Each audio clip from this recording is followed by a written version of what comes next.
네, 안녕하세요. 워크북 동영상 2차. 이번 시간에는 우리 고전시가에 대해서 살펴보는 걸로 하겠습니다. 그 고전시가의 첫 번째 작품은 바로 정서가 지은 정과정이라고 하는 작품인데, 이 정서가 지은 정과정은 우리나라 최초의 유배문학으로 평가되는 작품이 되겠습니다. 그럼 우리 유배를 갔다. 그럼 그 유배를 간 상황 속에서 굳이 이런 문학 작품을 바로 썼다, 표현했다라고 한다면 여러 가지 복잡한 감정이 복받쳐 올라서 그래서 이런 작품을 썼겠지. 그러면 어떤 감정 때문에 어떤 감정을 표현하기 위해서 이러한 유배문학을 창작하게 되었는지 생각해 보면 일반적으로 우리 유배문학은 이런 두 가지 특징을 지니고 있습니다. 첫 번째로 바로 충신연주지사라는 충신연주지사. 그럼 우리 충신연주지사라고 하는 건 충신이 임금에 대한 변함없는 사랑을 표현한다는 뜻인 거야. 그러니까 이 유배지에 있다 할지라도 임금에 대한 변함없는 사랑을 표현함으로써 임금으로부터의 어떤 구원을 소망하고 갈망하는 뭐 그런 의미라고 생각해 보시면 될 것 같고요. 그 다음 두 번째로는 우리 유배를 갔다라고 하는 것은 어떤 잘못을 저질렀다 일 텐데, 근데 내가 정말로 잘못을 저질렀다? 그게 아니겠지. 그러니까 자신이 무척이나 무엇하다, 결백하다, 또는 죄가 없다, 바로 무죄하다. 자신의 이런 결백과 무죄에 대해서 하소연하기 위해서, 그래서 굳이 이 유배지에서 문학작품을 통해 자신의 감정을 표현하게 되는 것이라고 생각해 볼 수 있겠습니다. 이게 바로 유배문학이 갖고 있는 일반적 특징이라고 생각했을 때 바로 이제 작품으로 들어가서 이야기해 보도록 하자. 내가 님을 그리워하여 울고 있으니 산 접동새는 나와 비슷합니다 라고 되어 있습니다. 그럼 여기서 생각해 보면 바로 내가 님이 그리워서 울고 있으니 라고 이야기했을 때 우리가 일단 생각해 보면 여기에서의 님을 누구라고 볼 수가 있다. 그치? 아까 우리 얘기했잖아. 충신연주지사라고 하는 건 임금에 대한 화자의 변함없는 사랑, 충성심을 표현하고 있다고. 그러니까 여기서의 님은 바로 누구다? 네, 바로 임금 정도로 우리가 생각해 볼 수 있는 것이겠죠. 그치? 그러면 내가 임금이 그리워서 울고 있다. 그러니까 여기서 화자가 느끼는 감정은 바로 그리움이 되겠고요.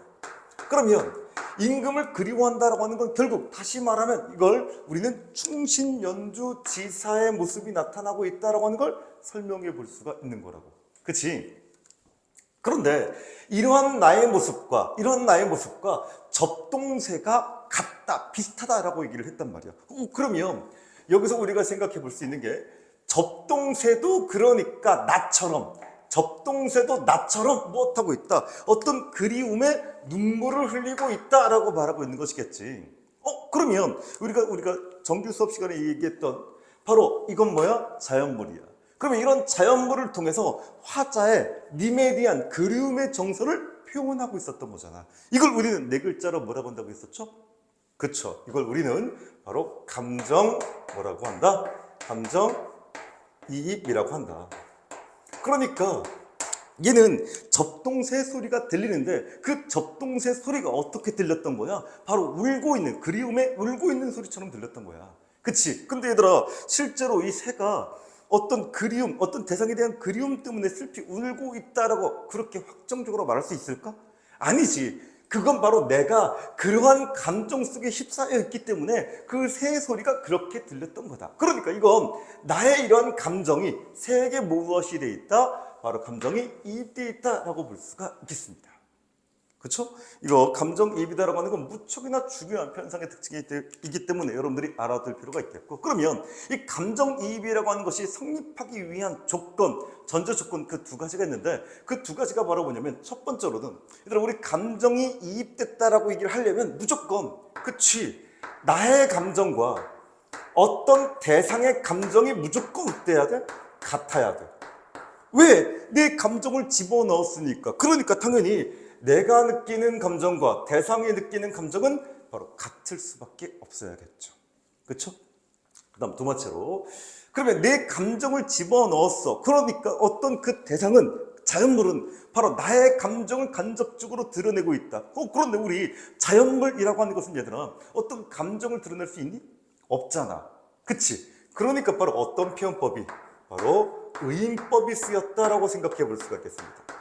그러니까 어떤 감정을 원래는 드러낼 수 없지만 바로 이런 의인법을 통해서 나의 감정을 간접적으로 드러내고 있다라고 생각해 볼 수 있겠습니다. 네, 그래서 여기까지 우리 두 번째 줄까지 내가 님을 그리워해서 울고 있으니 산 접동새와 나는 무엇하다? 비슷하다라고 하는 내용으로서 표현됐고요. 그 다음에 세 번째 줄 보시면 아니시며 거칠으신 달 아으 잔월 효성이 알 것입니다 라고 있습니다. 여기서 우리가 봐야 될 게 우리 아니시며부터 나와 있지만 여기에 주어를 집어넣어서 해석해 본다면 사실이 아니며 거짓이다. 그러니까 어떤 것이 사실이 아니며 거짓일 뿐이다라고 말하고 있는 거야. 그러면 우리 아까 얘기했잖아. 우리 유배 문학이다라고 하는 건 어떨 때 임금에 대한 그리움, 충성심 때문에도 쓰지만 무엇할 때 자신이 결백하고 무죄하다라고 하는 걸 증명하기 위해 그래서 이 유배 문학을 쓰기도 한다고 했잖아. 그러니까 여기서도 마찬가지로 사실이 아니며 거짓이다라고 하는 건 그렇지 내가 무엇하다, 내가 결백하다, 내가 무죄하다, 그 어떤 잘못도 없다라고 말하고 있었던 거야. 그렇지? 그러니까 이건 바로 자신이 뭐다? 결백하다, 무죄하다. 그러니까 그 말은 나를 모함했던 그런 말들은 다 사실이 아니며 거짓일 뿐이다 라고 말하고 있었던 것이고요. 근데 그걸 누가 알고 있냐? 바로 잔월효성이 알고 있다라고 이야기했습니다. 무척이나 중요한 바로 잔월이 나왔죠. 이 잔월, 월이 바로 뭐야? 달이지. 효성할 때 성은 바로 별이야. 그러면 이 달과 별이 나의 무엇을, 나의 무죄함을, 내가 결백함을 무엇하고 있다? 알고 있다라고 말하고 있잖아. 그러니까 여기서 이 잔월효성이다라고 하는 건 이렇게 설명을 해야겠지. 바로 화자의 무엇을? 결백함을, 무죄함을, 결백을 무엇하고 있는? 알고 있는 존재.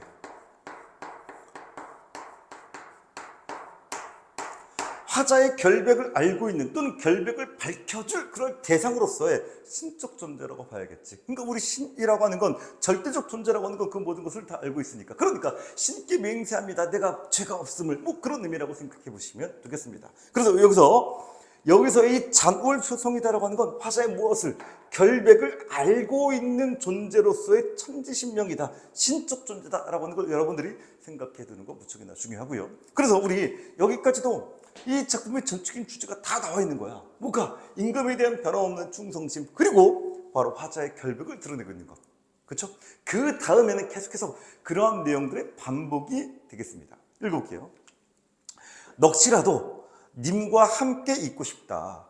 넋이라도 님과 함께 있고 싶다라는 화자의 무엇? 소망. 그럼 님과 함께 있고 싶다라고 하는 거 결국 님에 대한 변함없는 충성심과 사랑이라고 볼 수가 있으니까 바로 충신연주지사의 또한 모습이고요. 그 다음 벽이 드시니 뉘러시니까 과도 허물도 전혀 없습니다. 여기서 우리가 보면 벽이 드시니 이걸 해석하면 우기던 사람입니다. 그럼 여기서 우기던 사람이라고 했을 때 우기던 사람이 누구입니까? 과도 허물도 전혀 없습니다. 이걸 생각해 보면 여기서 우기던 사람은 이렇게 생각해 볼 수 있어. 그러니까 무엇을 우겼을까? 그치, 나의 허물, 즉 나에게 죄가 있다라고 우기던 사람이겠지. 그치? 알겠니? 그러니까 여기에서의 바로 우기던 사람은 나를 무엇한 사람이라고 해석할 수 있어요. 나를 모함한 사람 또는 그런 사람들을 뜻하고 있겠지. 그러면 얘들아, 나를 모함한 사람이니까 뭐 이렇게 생각해 볼 수 있겠죠? 바로 뭐다? 간신으로서. 근데 나는 뭐라고 얘기했냐면 어떤 잘못도 존재하지 않는다라고 말하고 있잖아. 그치? 그러니까 나는 어떤 잘못도 없는데 나를 모함했을 뿐이다라고 이야기하고 있지. 그러니까 이렇게 이 우기던 사람은 화자가 인식했을 때 바로 부정적으로 인식하는 대상이 되겠고, 결과적으로 화자가 무엇하는 대상? 화자가 바로 원망하고 있는 대상이라고 생각해 볼 수 있겠습니다. 그 다음 우기던 사람이 그 누구입니까? 과도 허물도 전혀 없습니다. 말인말이신겨 모함일 뿐입니다. 거짓말일 뿐입니다. 다 이 사람들이 무엇했던 거다? 거짓말했을 뿐입니다. 하루뿐이여 슬프구나. 아유, 님이 나를 정말로 잊으신 것입니까? 라고 이야기했을 때, 님이 나를 정말로 잊으신 것입니까? 라고 했을 때, 우리 고려의종이, 이게 고려의종께 쓰여진 작품인데, 고려의종의 정서는 바로 고려의종의 이모부가 되겠습니다. 고려의종은 유배 보낼 때 뭐라고 했냐면, 조금 이따가 다시 불러드릴게요. 조금만 유배지에 가서 참고 계세요. 라고 약속을 했었던 겁니다. 그런데 님이 나와의 그런 약속을 했음에도 불구하고 시간이 지나도 나를 다시 불러주지 않고 있었단 말이야. 그치? 그러니까 나를 다시 불러주겠다라는 그런 약속을 잊으신 것입니까? 라고 말하고 있는 거지. 됐니? 그러면 원래 약속이라고 하는 건 당연히 뭐 해야 돼? 지켜야 되는 거잖아. 근데 약속을 지키지 않고 있는 님이 되는 거라고. 알겠죠? 그러니까 여기서의 님은 무엇하고 있다? 나와 약속을 했음에도 불구하고 나와의 약속을 지키지 않고 있어요. 그치? 그러니까 이 부분에서 생각해 보면 따라서 여기서의 님도, 여기서 임금도 뭐의 대상일 수 있다? 바로 원망의 대상일 수 있다. 아니 어떻게 약속을 했으면서 약속을 지키지 않을 수가 있어요? 라고 하소연하고 있다 라고 생각해 볼 수가 있겠죠. 그 다음 아소 니마 다시 들으시고 괴우소서라고 했습니다.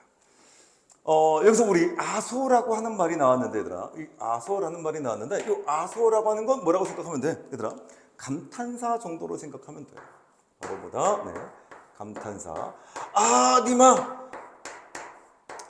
니마 다시 들으시고 이 이야기를 다시 들으시고 저를 다시 무엇해 주세요? 저를 다시 괴다.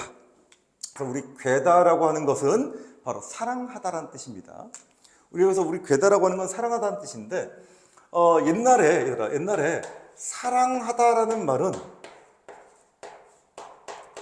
바로 두 가지가 있었어요. 얘들아. 두 가지. 첫 번째로 우리 괴다라는 말이 있었고요. 그 다음에 두 번째로 얼다라는 말이 있었습니다. 이 괴다라고 하는 것과 얼다라는 말 둘 다 사랑하다라는 뜻이긴 했는데 여기서 우리 괴다라고 하는 건 얘들아 약간 어떤 사랑을 뜻하고 있는 것이냐면 정신적인 사랑을 뜻하고 있는 것이고요. 이 얼다라고 하는 건 약간 육체적인 사랑까지를 포함한 말이었어. 그러다 보니까 얘들아 어떤 문학, 얘들아 이건 누가? 그래서 내가 임금에게, 근데 여기서 나 누구야?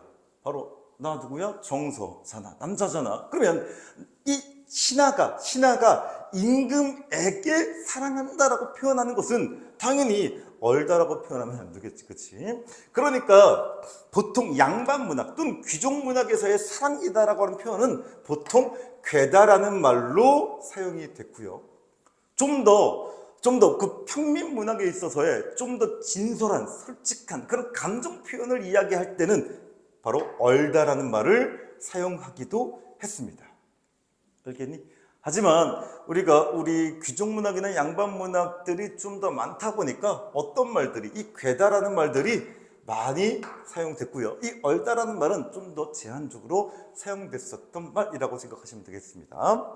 그러니까 니마 다시 들으시고 저를 다시 사랑해 주세요. 그러니까 나의 억울함을 받아주시고 그리고 나를 다시 구원해 주세요. 뭐 그런 의미로서 이야기됐던 작품이 바로 정과정이라고 이야기할 수 있겠습니다. 네, 이번엔 사미인곡이라고 하는 작품을 한번 살펴보도록 하겠습니다. 이 사미인곡이라고 했을 때, 이 작품은 생각사자고요. 미인, 그러니까 누구를? 바로 미인을 생각하는 노래라고 이야기했을 때, 여기서의 미인은 당연히 임금이 되겠고요. 구체적으로 말하면 조선시대 때의 선조가 되겠습니다. 그러면 그 임금을 무엇하고 있다? 네, 바로 그리워하고 있다, 생각하고 있다, 이렇게 볼 수 있겠습니다.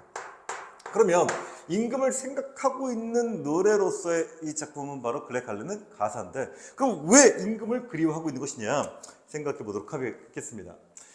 우리 정철이 선조 때 뭐였냐면 바로 당쟁의 과정 속에서 뭐했다? 탄핵당했습니다.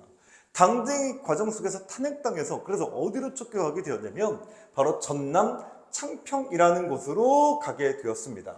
그리고 이 전남 창평이다라고 하는 건 당연히 전라남도에 있는 거잖아요. 그러니까 임금과의 어떤 대단한 그 거리감 속에서 임금에 대한 변함없는 어떤 사랑과 충성심을 표현해야 되겠지. 그래서 쓴 작품이 바로 사민곡이라고 얘기할 수가 있겠습니다. 그러니까 우리가 좀 전에 봤던 정과정이라는 작품과의 어떤 유사성을 생각해 볼 수가 있겠죠. 여기서도 마찬가지로 정철이 임금에 대한 변함없는 무엇을 충성심을 드러내고 있다. 그걸 우리는 뭐라고 얘기한다? 그치? 이걸 우리는 바로 충신연주지사라고 해서 우리가 좀 전에 살펴봤었죠. 그런데 이 작품의 특징적인 게 뭐냐면 여기서의 정철이 어떤 화자로 등장하고 있냐? 바로 여성 화자로 등장하고 있다고 하는 겁니다. 여성 화자. 그 다음에 여성 화자가 님에 대한 어떤 사랑과 그리움을 이렇게 표현하는 것으로서 이야기할 수가 있는데, 그럼 얘들아, 이렇게 여성 화자, 분명 정철은 남자인데 여성 화자를 내세웠다라고 하는 건 그렇지. 그러니까 자신의 감정을 좀 더 효과적으로 바로 전달할 수 있기 때문에, 그러니까 임금과 신하와의 관계 속에서의 어떤 그런 감정, 그리움의 감정을 표현하는 것보다 연인 사이에서의 감정을 표현하는 것이 좀 더 효과적일 수 있기 때문에, 그래서 여성 화자를 내세웠다라고 볼 수가 있겠습니다. 그 다음에 이 작품은 얘들아 어떤 특징을 지니고 있냐면 바로 계절의 변화 속에서, 바로 계절의 변화 속에서 님에 대한 화자의 정서를 표현하고 있는데, 물론 계절이 변한다고 할지라도 화자의, 즉 님에 대한 화자의 정서는 변하지 않습니다. 단 님에 대한 다양한 감정을, 그 다양한 감정이라고 하는 건 뭐 부정적 감정은 아니고요, 사랑, 그리움, 걱정, 뭐 이런 감정들이 표현되어 있었던 작품이 바로 사민곡이라고 얘기할 수가 있겠습니다. 그럼 우리가 본문을 살펴보시면 되는데, 우리 본문은 이 앞의 내용은 다 지금 생략되어 있는 거고 뒷부분만 나와 있는 겁니다. 그래서 이 앞에는 봄, 여름, 가을 다 나와 있었지만 다 생략된 것이고요. 우리는 겨울부터 한번 살펴보도록 하자. 건곤이 폐색해서 백설이 한 미친제, 사람은 카니와 날새도 그쳐있다. 얘들아 봐라. 건곤이 폐색했다. 그러니까 하늘과 땅이 꽉 막혔어. 그래서 백설이 한 빛이다. 그러니까 온 세상이 온통 뭐다? 눈으로 가득 차 있다. 그래서 사람은 물론이거니와 날아다니는 새도 그쳐 있다라는 말은, 그러니까 이 매우 겨울이 어떻다? 춥다라고 하는 걸 강조해주고 있었던 표현입니다. 매우 뭐하다? 춥다. 온 세상이 하얀 눈으로 가득 차 있고 사람은 물론이고 날아다니는 새도 그칠 정도로 춥다. 됐죠? 그 다음 뭐라고 되어 있냐면 바로 서상남반도 추움이 이러한데 옥루고쳐야 다시 말해 무엇하리? 라고 있겠습니다. 여기서의 서상남반이다라고 하는 것은 얘들아 어디를 뜻하는 거냐면, 여기서는 전남 어디 창평, 즉 누가 있는 곳? 화자가 있는 곳이야. 근데 얘들아 이 화자가 있는 이 남쪽도 추위가 이러한데, 그러니까 여기도 매우 춥다는 얘기야. 그런데 누구? 옥루고처라고 하는 것은 여기서는 문맥적으로 누가 있는 곳, 그치? 한양으로서 누가 있는 곳? 임금이 계신 곳이라고 봐야겠죠. 임금이 계신 뭐 궁궐 정도로 생각해 보시면 되겠습니다. 그러니까 바로 이 남쪽도 추위가 이러한데 옥루고처럼 더 말할 필요가 뭐가 있겠느냐. 그러니까 어디가 더 추울 거다? 임금이 계신 옥루고처가 더 추울 거다라고 뭐 하고 있니? 근심 걱정하고 있었던 거야. 그렇죠? 그러면 임금이 계신 곳이 추울까봐 근심 걱정하고 있었기 때문에 임금이 계신 곳을 어떻게든 따뜻하게 만들어야 될 거 아니야. 그래서 얘가 무엇을 보내게 되냐면 바로 양춘과 그 다음 해를 님에게 보내고 싶어 하는 거였죠. 그래서 양춘이라고 하는 건 볕양자의 봄춘자입니다. 그러니까 봄의 햇볕을 님에게 보냄으로써 따뜻함을, 해도 마찬가지가 되겠죠. 이미 계신 곳을 따뜻하게 만들어주고 싶다라는 화자의 무엇? 걱정스러운 마음에서. 바로 화자의 님에 대한 걱정스러운 마음에서, 그래서 이런 따뜻함을 보내고 싶다라는 내용을 전하고 있었던 겁니다. 알겠지? 그러니까 이 겨울을 통해서도 이런 추위 속에서 임금이 추위에 떨지는 않을까라고 걱정하며 무엇하고 있다?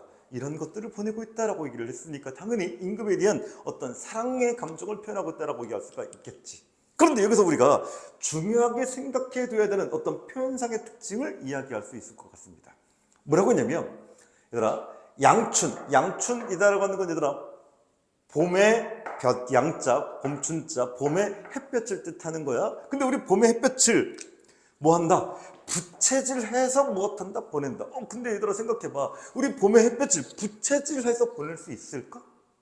좀 힘들 것 같은데. 그치? 그러니까 여기서 우리 양춘이다라고 하는 건 뭐라고 생각해야 돼? 바로 추상적인 대상이라고 생각해 본다면,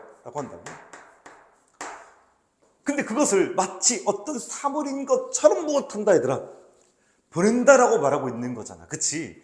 그러니까 마치 이것을 무엇이다? 구체적인 사물처럼 인식하고 있잖아. 그러니까 추상적인 대상을 구체적 사물처럼 인식해서 표현하고 있다. 이러한 표현상의 특징을 우리는 뭐라고 부르냐면 바로 이렇게 부릅니다. 관념의 바로 구체화라고 이야기합니다. 추상의 구체화라고 해도 상관이 없고요. 이걸 우리는 관념의 구체화라고 말하게 되는데 이것도 마찬가지로 고1 과정에서 아주 중요한 표현상의 특징이라고 내가 얘기했었습니다. 우리가 현대시 뭐 배울 때 배웠냐면 우리 이육사의 광야라는 시를 보면 끊임없는 광음을 부지런한 계절이 피어 선지고 얘들아 계절이 피고 지고가 뭐라고 했다? 시간의 흐름, 세월의 흐름이라고 얘기했잖아. 근데 우리 세월의 흐름, 우리 시간이다라고 하는 건 눈에 보이지 않지. 근데 눈에 보이는 꽃이 마치 피고 지는 것처럼 세월의 흐름을 표현했다. 그러니까 이걸 우리는 추상적인 것을 시각적, 감각적으로 무엇했다, 형상화했다라고 했었잖아. 마찬가지인 거야. 알겠지? 비슷한 거다라고 생각하시면 되겠고요. 아주 중요한 표현상의 특징이 되겠습니다. 우리가 정규 수업 시간에 이걸 좀 더 자세히 보도록 할 텐데 근데 좀 아쉬우니까 하나만 더 예를 들어볼게요. 황진이의 시조 중에 이러한 시조가 있습니다. 동짓달 기나긴 밤에 한 허리를 버여내요 라고 하는 시구가 있습니다. 봐라, 뭐라고 되어 있냐면 밤의 허리를 얘들아 밤의 허리를 무엇했다라고 얘기했어요? 잘라냈다 이런 말이 있어. 근데 얘들아 우리 밤의 허리를 잘라냈다라고 했을 때 우리 밤이다라고 하는 건 마찬가지로 뭐야? 그치? 시간이지. 근데 그 시간을 얘들아 우리 시간이야. 근데 그 시간을 무엇했다? 시간을 잘라냈다라고 했잖아. 근데 우리 시간이다라고 하는 건 마찬가지로 뭐야? 추상적이야. 그런데 이 추상적인 것을 마치 무엇인 양 바로 구체적인 무엇처럼 사물처럼 표현하고 있잖아. 그러니까 얘도 우리는 뭐라고 말하게 된다? 바로 관념의 구체화라고 얘기할 수가 있겠고요. 그래서 요 부분이 예전에 수능 문제로 출제가 되기도 했었고요. 내신 시험 문제로 자주 나오는 바로 표현상의 특징이니까 우리가 꼭 기억해야 되는 걸로 하겠습니다. 그 다음 볼게요. 양추를 붙여내어 님 계신 데 쓰이고죠. 모처에 미친 애를 옥리에 올리고죠. 홍상이다라고 하는 건 얘들아 붉은 치마인데 이 붉은 치마를 입고 있다. 누가? 화자가. 그러니까 화자가 바로 누구다? 여성 화자임을 나타내주는 소재라고 생각해 볼 수가 있겠고요.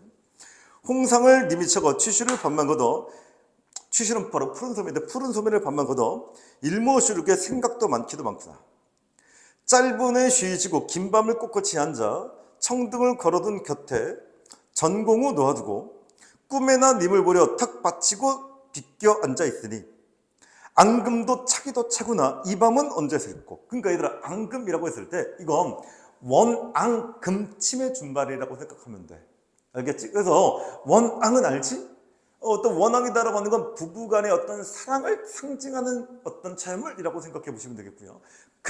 금은 바로 뭐야? 비단이야. 침은 이불이고요. 그러면 원앙이 수놓여져 있는 이불이 바로 원앙금침이라고 생각하시면 되겠고요.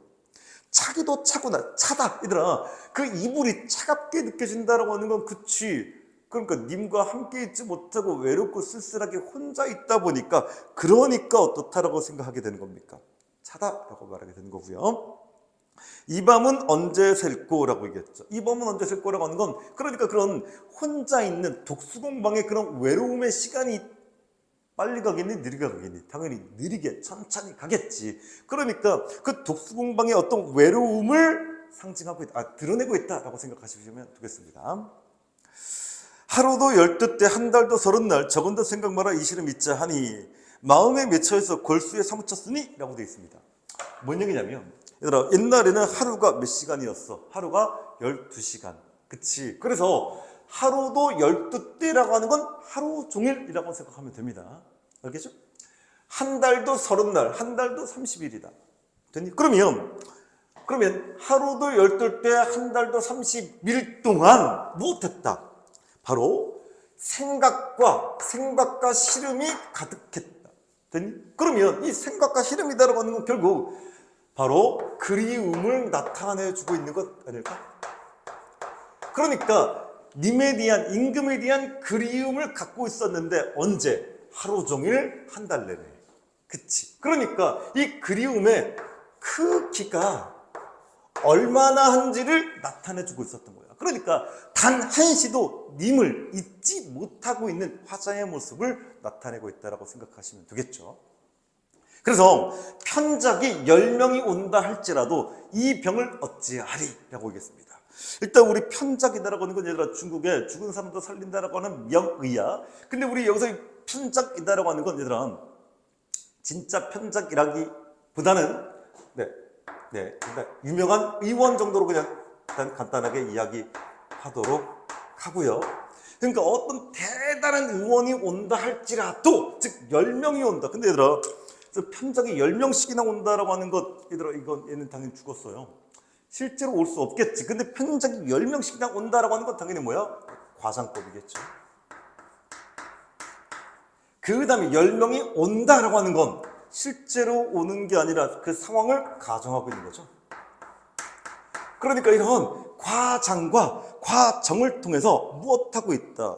바로 님에 대한 어떤 그림의 크기를 강조한다라고 설명할 수 있어요. 왜냐하면 편작이 10명이 온다 할지라도 이 병을 고칠 수 있다 없다?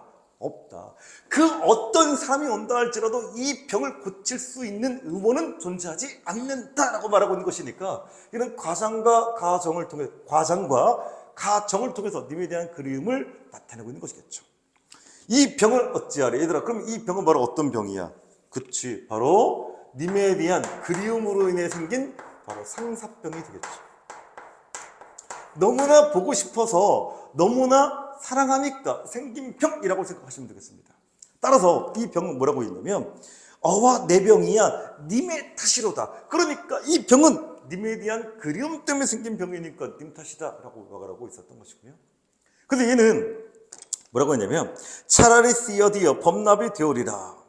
얘들아 차라리 씨어디어의 뜻은 무슨 뜻이냐면 차라리 죽어서 차라리 죽어서 뭐가 되겠다? 바로 범나비가 되겠다. 그럼 우리 여기서 범나비라고 하는 건 당연히 뭐야? 화자가 죽어서 되는 것이니까 화자의 뭐다? 분신이라고 얘기할 수가 있겠죠. 화자의 분신. 그러니까 얘는 너무나 보고 싶은데 볼 수 없으니까 차라리 죽어서라도 내가 범나비, 그래서 범나비, 호랑나비가 되겠죠? 범나비가 되어서 꽃나무 가지마다 간대 족족 안기다가 향기 묻은 날개로 님의 옷에 울무리라. 그러니까 얘들아 님에게 임금이 되겠죠? 나의 향기 묻은 날개로 님에게 내 향기를 전하겠다. 그러니까 여기서 이 향기라고 하는 건 그치 임금에 대한 변함없는 뭐야? 충성심이 되겠지. 님에게 전하고 싶은 내 마음, 한마디로 변치 않는 사랑을 뭐하고 있다? 임금에게 전하고 싶다가 되겠습니다. 맞아, 뭐라고 했냐면 님이 이러한 범나비가 나인 줄 몰라도, 그치? 그러니까 나인 줄 몰라도 왜? 이 범나비니까, 그치? 그러니까 우리가 지나가는 쪽 호랑나비, 나비가 전생에 누군가라고 생각하기 쉽지 않잖아. 근데 이 범나비가 나인 줄 몰라도 그래도 나는 무엇하겠다? 님을 따르겠다. 그러면 얘들아 이건 정말로 애틋한 님에 대한 변함없는 사랑, 즉 충성심, 즉 일편단심을 나타내고 있었던 거죠. 그 정도로 임금에 대한 나의 사랑은 뭐하다? 변하지 않을 것이다 라고 이야기했던 작품이 바로 사민국이라고 얘기할 수 있겠습니다. 일단 내용 설명 여기까지 봤고요. 이제 문제로 들어가서 문제를 풀어보도록 하죠. 네, 이번에는 문제를 풀어보도록 하겠습니다. 문제는 28번만 풀어보도록 할게요. 일단 선택지 1번에 뭐가 나왔냐면 색채 이미지라고 하는 단어가 나왔습니다. 색채 이미지를 통해서 대상을 예찬하고 있다는 말이 나왔는데 일단 우리가 색채 이미지라는 말이 무슨 뜻인지 먼저 생각해 보도록 하자. 색채라고 하는 건 어떤 색을 나타내는 뭐다? 이미지다. 이걸 다시 생각해 보면 색채라고 하는 건 마찬가지로 말 그대로 색이라고 생각하시면 되고요. 이미지라고 하는 건 우리가 어떤 연상되게 만드는 걸 우리는 이미지라고 얘기를 하게 되는 거잖아. 그러니까 이 색채 이미지라고 하는 건 어떤 색을 연상시킬 수 있는 바로 그런 대상, 그걸 우리는 색채 이미지라고 말하게 됩니다. 근데 이것과 비슷한 말이 또 있어요. 그게 바로 뭐냐면 색채어라고 하는 겁니다. 그럼 우리 색채어와 색채 이미지는 어떤 차이가 존재하는 거냐? 이 색채어라고 하는 건 얘들아, 말 그대로 구체적인 색깔을 나타내고 있을 때 그때 우리는 색채어라는 말을 쓰게 되는 거고, 색채 이미지는 그것보다는 좀 더 포괄적인 의미로 사용될 수 있겠습니다. 그러니까 어떤 색을 연상시키거나 어떤 색을 드러낼 수 있다고 한다면 보통 바로 색채 이미지라고 사용하게 되는 거고요. 그러니까 우리 시에서 좀 더 많이 사용되는 단어는 색채 이미지라고 하는 단어가 많이 사용될 수가 있겠습니다. 일단 우리 이 시, 우리 정서의 정과정이라고 하는 시에 어떤 색채 이미지를 나타냈다라고 말할 수 있는 시어가 딱히 없고요. 굳이 이야기한다면 이게 색채 이미지에 들어갈 수 있는지에 대해서는 물음표이긴 하지만 바로 장월 효성이다라고 하는 것을 밝음의 이미지를 나타내는 그런 색채 이미지를 나타내는 시어라고 설명할 수는 있겠으나 그것이 예찬의 대상이 될 수는 없었기 때문에 마찬가지로 나에서도 마찬가지가 되겠고요. 그래서 1번은 정답이 될 수가 없었습니다. 그 다음 우리 2번 좋은꾸라고 하는 말이 나왔는데, 그럼 우리 이 좋은꾸라고 하는 말은 무슨 말이냐? 좋은꾸라고 하는 건 바로 흥이나 운율을 드러내기 위해 사용되는 것을 우리는 좋은꾸라고 얘기를 합니다. 이 좋은꾸라고 하는 건 그래서 얘들아 다른 말로 어떤 의미로 설명하기도 하냐면, 이 좋은꾸는 얘들아 후렴구나 혹은 무엇을 영구 따위를, 이런 것들 따위를 우리는 뭐라고 얘기한다? 좋은꾸라고 얘기를 하게 되는 겁니다. 알겠지? 그러니까 좋은꾸, 후렴구, 영구 다 비슷한 말이라고 생각하시면 됩니다. 그러면 우리 이 나에는, 얘들아, 나 가사에는 이런 좋은꾸, 후렴구, 영구가 나와 있지 않았지만 어디에는 우리 정서가 지은 정과정에는 이런 좋은꾸가 사용되고 있었죠. 그 좋은꾸가 바로 뭐가였냐면 바로 끝에 나오는 아으 같은 것들 있잖아. 그치? 그러니까 우리 가에 보면 사르본디어 아으, 님과 함께 너져라 아으 이렇게 나왔잖아. 그러면 이런 이 아으를 우리는 뭐라고 말하게 된다? 이런 아으를 우리는 바로 후렴구, 영구 또는 좋은구라고 말하게 되는 겁니다. 그러니까 이건 어디에만, 가에만 해당되고 어디에는, 나에는 해당되지 않는 말이었기 때문에 마찬가지로 좋은구도 지워야겠죠. 그 다음 세 번째로 뭐가 나왔냐면 음성상징어라는 말이 나왔습니다. 우리 음성상징어라고 하는 것도 상당히 많이 나오는 말인데, 우리 음성상징어라고 하는 것은 몇 가지가 있다? 바로 우리 의성어와 의태어라고 하는 두 가지가 있죠. 당연히 우리 의성어라고 하는 건 소리를 흉내낸 말이라고 생각하시면 되고요. 째깍째깍 이렇게. 우리 의태어라고 하는 것은 어떤 모양을 흉내낸 말, 그러니까 살금살금 이런 것처럼 어떤 모양을 흉내낸 말이라고 볼 수가 있을 텐데 작품에 나와 있지 않았기 때문에 얘도 정답이 될 수가 없었습니다. 그럼 이번에 정답은 바로 영탄적 표현이다라고 하는 것에 대해서 우리가 한번 생각해 보도록 하자. 얘들아, 우리 시에 영탄적 표현은 너무 많이 사용되는 거야. 왜? 영탄적이다라고 하는 건 어떤 어떤 극화된 감정을 나타내는 것이기 때문에, 그러니까 우리 시라고 하는 건 얘들아 어떤 감정과 정서를 표현하는 문학 갈래이잖아. 그러다 보니까 영탄적 표현은 우리 시에 아주 많이 나오는 표현상의 특징이라고 볼 수가 있는데, 그러면 영탄적 표현이 사용됐을 때 사용됐다라고 판단할 수 있는 근거는 뭐가 있냐? 그 판단됐다라고 얘기할 수 있는 근거는 첫 번째로 감탄사가 쓰이면 그러면 무조건 영탄적 표현이다, 영탄법이다 라고 말하게 되는 겁니다.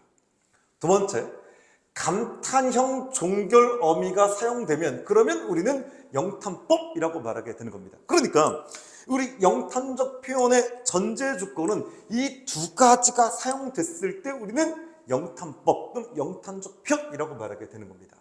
그럼 실제로 있는지 한번 살펴보도록 하자. 우리 가에서 님과 함께 살고 싶구나. 그러니까 얘들아, 님과 함께 살고 싶구나. 이게 바로 뭐라고 생각해 봐야 돼? 그치? 이게 바로 감탄형 종결어미라고 우리가 생각해 볼 수가 있겠고요. 그 다음에 마이크 좀 왔습니다.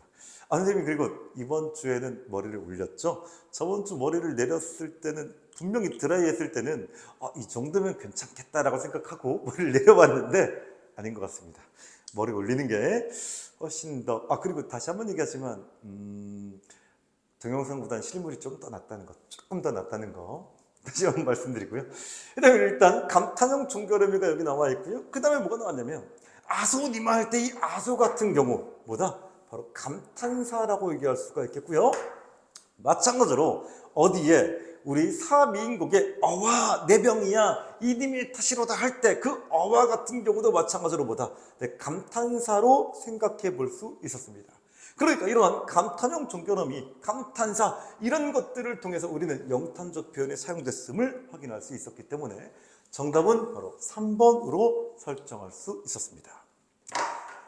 네, 이걸로 우리 2주차 워크북 동영상 수업을 마무리하도록 하고요.